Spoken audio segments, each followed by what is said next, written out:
নমস্কার বন্ধুরা, আমি আজকে পনির আর বেগুন একসাথে ভাজবো। আর কীভাবে ভাজছি দেখে নিই। এখন আমি এই বেগুনটাকে গোল করে কেটে নেব। আমি এখন বেগুনগুলোকে এইভাবে গোল গোল করে কেটে নিয়েছি, আর আমি এইভাবে রিং বানিয়ে নিয়েছি। আর এখানে এই বেগুনের ভেতরে যে অংশটা ছিল কুচি কুচি করে কেটে নিয়েছি।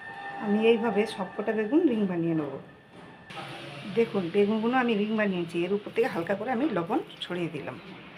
দেখুন, এখানে আমার যা যা উপকরণ লাগবে, এখানে আছে পনির, এখানে ধনেপাতা, আর একটু কর্নফ্লাওয়ার আছে, আর আছে আদা কুচি, আর এখানে জিরা ভাজা আছে।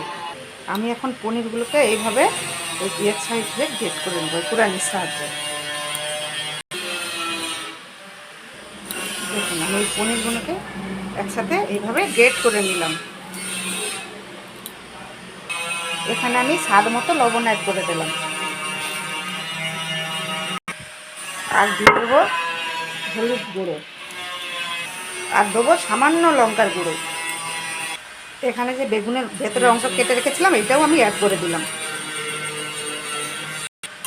এখানে যে ধনেপাতা কুচি, লঙ্কা কুচি আর জিরে ভাজা ছিল, আর এই যে কর্নফ্লাওয়ার, আমি একসাথে মিক্সড করে নিলাম এইভাবে একসাথে।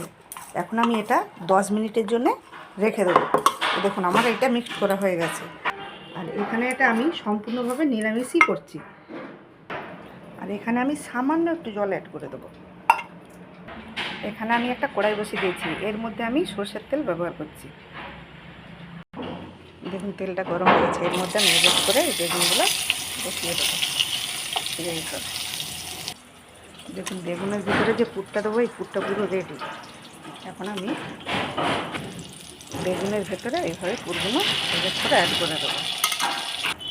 দেখুন, বেগুনগুলোকে আমি এইভাবে সাজিয়ে দিয়েছি। এখন আমি একটা ঢাকনা দিয়ে ঢেকে দেবো।